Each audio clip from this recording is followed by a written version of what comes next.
Hi, this is Matt at LSAT Lab, and today's lesson is on agree-disagree questions in the logical reasoning section.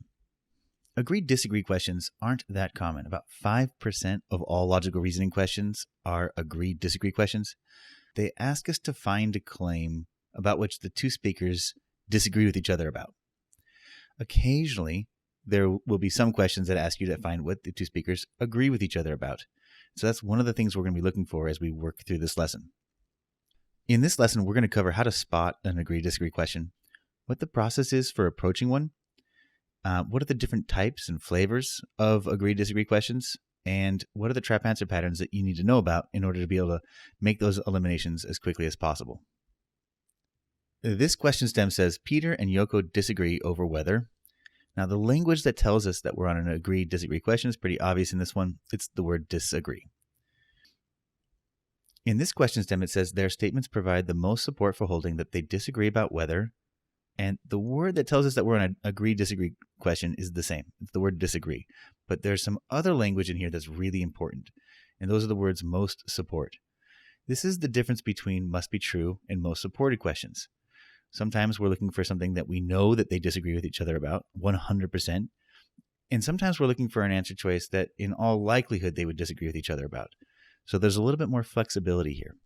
In all, about 30% of agree-disagree questions are asking for what the two speakers are committed to disagreeing about, and 70% are asking for what is most supported in terms of the disagreement, meaning we won't necessarily be able to prove it beyond a shadow of a doubt. And that little difference is important to pay attention to as we're reading through these question stems to make sure that we don't hold the answer choice to too high of a standard. In this one, the question is, the dialogue provides the most support for the claim that Pauline and Roger agree that. And here we see another difference. We have the words most support again, but this time we're looking for a claim that the two speakers would agree with each other about. So not only do we have to pay attention to the degree of certainty that we have, but we also have to pay attention to whether or not we're being asked to find a point of agreement or a point of disagreement. On agree-disagree questions, 13% of the time they're going to ask you to find what the two speakers agree with each other about, and 87% of the time they're going to ask you to find what the two speakers disagree with each other about. So for the most part, we're looking at most supported and disagree. The process that we want to use when working on agree-disagree questions is the same one that we want to use when working on the other questions in the inference family. So just like must be true and most supported and must be false questions, our first step is to understand what are the related statements. So where's the overlap in these statements? We may need to understand the reasoning structure to better understand what they would agree with or what they would disagree with. We'll want to use our understanding of the overlap within the statements to anticipate what an answer could sound like. And then we'll use trap answer patterns to work our way through the choices. Go ahead and give this question a try on your own first. Hit pause, and when you're ready to work it through together, hit play again. All right, welcome back. So we have Antonio and Maria, and we're looking for what these two speakers disagree over. Antonio is basically making the case that one could live a life of moderation, but that is kind of boring. And Marla is saying that we should be careful about taking anything too far, that we really should be careful even of being excessive in our moderation. So we should moderate even our own moderation. Well, what do these two speakers disagree with each other about? To find what these two speakers disagree with each other about, we need to find the overlap in their statements. And so we can align their statements along several different topics and find the place where they overlap, and particularly we want to find the place where they disagree with each other. With regard to impacts of taking the middle course, Antonio is saying that living a life of moderation means losing the joy of spontaneity and misses opportunities. With regard to taking the middle course, Antonio says that one can live a life of moderation by never deviating from the middle course. Marla's take on taking the middle course is that one who, in the interest of moderation, never risks going too far is actually failing to live a life of moderation. And then, with regard to deviating from the middle course, Marla says that one must moderate even in one's moderation. So if we're looking for the overlap, it seems to be about taking the middle course. Antonio is saying that one can live a life of moderation by never deviating from the middle course, whereas Marla is saying one who, in the interest of moderation, never risks going too far, always taking the moderate decision, is actually failing to live a life of moderation because they're always doing it. Right? So the difference is about what it means to live a life of moderation. Answer choice A says that Antonio and Marla disagree over whether it's desirable for people occasionally to take great chances in life. And I think the key word here is occasionally. Antonio is definitely saying don't take things too far. Keep the spontaneity, right? But Marla is saying you should be moderate even in your moderation. So that does mean occasionally one should take great chances. In fact, they would both agree with answer choice A. Answer choice B says that they disagree over what a life of moderation requires of a person. And so here the key is we're talking about what a life of moderation requires.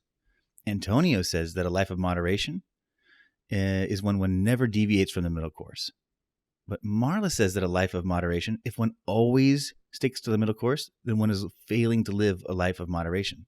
So they would disagree about what a life of moderation requires. Right? Antonio says that one always sticks to the middle course. Marla says that if one does that, then one is not living a life of moderation. So this looks like a good contender. Let's hold on to B. Answer choice C says that they disagree over whether it is possible for a person to embrace other virtues along with moderation. Well, those other virtues, maybe we're talking about joy and spontaneity. If that's the case, then Antonio addresses this. Antonio says that it's not possible. But Marla doesn't really come down on that same issue. And so this answer choice is simply half scope. It's an answer choice that one person addresses, but the other person doesn't. Answer choice D says that they disagree over how often a person ought to deviate from the middle course in life. Well, the point about how often, that's actually not discussed. How often one ought to deviate, neither one of them discusses that point. So that's out of scope. Answer choice E says that they disagree over whether it is desirable for people to be moderately spontaneous.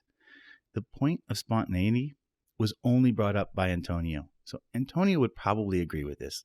Antonio seems to think that spontaneity is a good thing.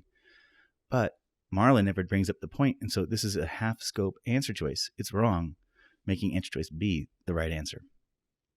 Let's try another example. Try this one on your own. When you think you've got an answer, hit play again, and we'll review it together. All right, welcome back.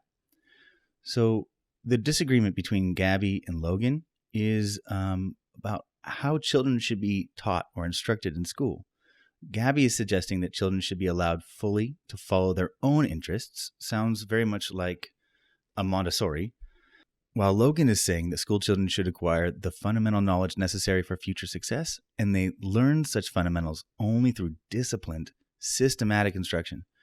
So Gabby's kind of freewheeling, Logan's the disciplinarian, and they're disagreeing about how we should be instructing our school children.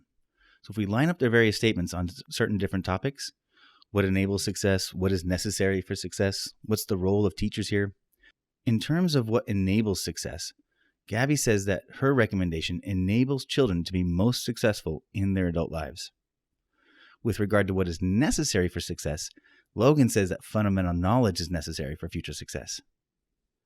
And in terms of the role of teachers, Gabby is suggesting that children should be allowed fully to follow their own interests, supported by experienced teachers who offer minimal guidance, while Logan is suggesting that children learn such fundamentals only through disciplined, systematic instruction from accredited teachers. So they have a very different role for teachers. In terms of Gabby, she's saying that the teachers should be there to support children in their own pursuits, whereas Logan is suggesting that they should be very strict and organized and disciplined. If we look at the question stem, we know that we're looking for a point of disagreement between Gabby and Logan, and that we're looking for an answer choice that is most supported, meaning we won't necessarily be able to prove the right answer beyond a shadow of a doubt, but that the statements on both sides would most support that they disagree over which one of the following. If we look at answer choice A, the way in which school children best acquire fundamental knowledge. Well, the idea of fundamental knowledge, that was discussed by Logan, but that was never discussed by Gabby, so that would be half scope. Answer choice B says that they disagree over the extent to which teachers should direct school children's education. Well, the extent to which teachers should direct school children's education is something that they would disagree with each other about. Gabby has a very hands-off approach, whereas Logan has a very disciplined approach, and so they do disagree over this. That looks like a good contender. Let's hold on to answer choice B and see what else we get. Answer choice C says the importance of having qualified teachers involved in school children's education. So here we're talking about the role of having qualified teachers. If we look very carefully inside of their descriptions of the role of teachers, we'll notice that they both agree that they want qualified teachers. Gabby talks about having experienced teachers, while Logan talks about having accredited teachers. So they both want qualified teachers. Answer choice D says the sort of school environment that most fosters children's creativity. So here we're talking about fostering children's creativity. And while if we read their statements fairly loosey-goosey, we might think that Gabby's talking about a very creative approach, while Logan is not talking about a very creative approach. But no one here mentions creativity. Actually, fostering children's creativity is out of scope, since neither one of them bring it up. Answer choice E says the extent to which school children are interested in fundamental academic subjects. In here, the key subject is school children are interested. Right? The extent to which school children are interested. And the interest level of school children is never discussed in either statement. So again, this is out of scope, which means that B is the right answer. All right, here's one last example. Go ahead and give this a try. When you think you've got an answer, hit play again, and we'll review it together. All right, welcome back. So we have a physician and a trampoline enthusiast, and they disagree with each other about the riskiness of using a trampoline. The physician is saying, hey, these things are dangerous. They should only be used under professional supervision. While the trampoline enthusiast is saying, maybe it's not so bad. Right? The sales of trampolines have been skyrocketing, and yet injuries have not been keeping pace, so it can't be that dangerous. If we track their statements over the following topics: how many trampoline injuries there are, what's the risk from using a trampoline, what's the role of professional supervision, we can see that the physician says that there were approximately 83,400 injuries last year with regard to the number of injuries. And the enthusiast is saying injuries increased 154%, while sales increased to 160%. So they're both talking about injuries. The physician is talking about an absolute amount, while the enthusiast is talking about an increase. So we're talking about a change, not an absolute amount, but a change in percent. With regard to the risk from using a trampoline, the physician says that trampolines are quite dangerous. Whereas, while the enthusiast is saying that every exercise activity carries risks, including theoretically trampolines. With regard to the role of professional supervision, the physician says that trampolines should be used only under professional supervision, but the enthusiast disagrees. So it sounds like the main point of contention is about whether or not there should be professional supervision of trampoline users. The dialogue provides the most support for the claim that the physician and the trampoline enthusiast disagree over whether we should be scanning for whether or not professional supervision is required to use a trampoline. Answer choice A says that trampolines cause injuries to a significant number of people using them. That's something, in terms of the injuries caused by trampolines, I think they would both agree that there are injuries to a significant number of people using them. So both agree with answer choice A. Let's get rid of it. Answer choice B says that home trampolines are the main source of trampoline-related injuries. Well, those words, main source of injuries, that's a really strong statement. In fact, it's so strong that neither the physician nor the trampoline enthusiast would agree with this claim. It's simply an idea that neither would agree with. Answer choice C says the rate of trampoline-related injuries in terms of the number of injuries per trampoline user is declining. If we take trampoline sales as a proxy for the number of trampoline users, then the enthusiast is saying that injuries increased 154%, while sales increased 260%. So that means that the rate of trampoline-related injuries is declining. Actually, that would mean that the enthusiast agrees with answer choice C. Unfortunately, the physician's statement relating to the number of injuries is more about an absolute amount. It doesn't relate to a percentage or a rate. That means that this is half scope. We can get rid of it. Answer choice D says that professional supervision of trampoline use tends to reduce the number of trampoline-related injuries. Well, here we're talking about whether or not supervision tends to reduce injuries. And neither one of them really addressed that point. Neither one of them would agree with that point. They are disagreeing about the role of professional supervision, but not whether it has that impact. Answer choice E says that trampoline use is an activity that warrants mandatory professional supervision. Well, in this case, we're talking about whether or not it warrants mandatory professional supervision, so that whether we should have it or not, which is a lot better than what we got in D. And the physician would say yes, the enthusiast would say no, and that makes answer choice E the right answer. Now that we've had a chance to work through a few examples, we've built up a little bit of a library of trap answer patterns for agree-disagree questions, and let's take a second to review them. So we want to pay attention to answer choices that are half scope, meaning only one person speaks about that subject. They might agree, they might disagree, but only one speaker addresses that point. Answer choices that neither would agree with, maybe you could consider them to be out of scope, or maybe you could be considering them to be too strong. For whatever reason, neither one of the speakers would agree with the statement. Sometimes answer choices where both would agree with the statement might be tempting. Right? We're looking for a place where they disagree with each other about. And sometimes answer choices will present something that they would both agree with each other about. Because there's an overlap, it'll make it more tempting for you to pick it.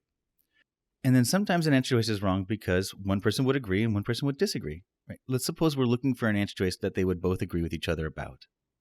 Then an answer choice that is one that one person would agree with and one person would disagree with might be a tempting trap answer pattern because you might think you're on a different flavor of agree-disagree questions. So in summary, you spot an agree-disagree question with language in the question stem. You're looking for words like point at issue, disagree, or agree. The types that you need to pay attention to, right? There's the disagree type where 87% of agree-disagree questions are looking for what they disagree with each other about.